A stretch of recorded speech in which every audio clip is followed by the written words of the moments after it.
एकदा सोडून दोनदा दर्शन नशीब झालं. खरंच आमचं नशीबच भारी हां. कुठे ते सांगतेच तुम्हाला. फायनली आम्ही कुठे निघाले ते तरी माहितीच असेल. जे की इथली बासुंदी तर एवढी भारी आहे ना, खरंच खूप अप्रतिम आहे. जे की उजनीची. हर्षूला सोडायला निघालेलो अकॅडमीला आणि हे प्रवासामध्ये आमचं असं काहीतरी चटरपटर खाणं चालूच असतं बरं का. अंशू इथे झोपलेला. माहिती नाही याला गाडीत कशी एवढी झोप येत होती. खूप झोप मारत होता हा.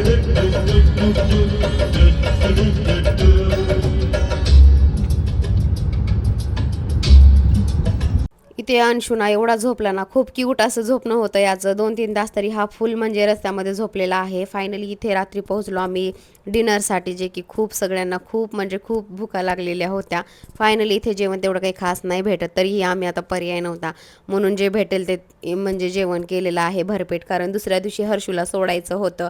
फायनली इथे ना एकदा सोडून दोनदा दर्शनासाठी आलेलो. ज्योतिबा आणि महालक्ष्मीसाठी खरंच भाग्यच मानायचं आमचं बरं का. दर्शन व्यवस्थित केलं आणि जेवणासाठी आलेलो. जेवण करून नंतर मग आम्ही ज्योतिबाच्या दर्शनासाठी गेलेलो.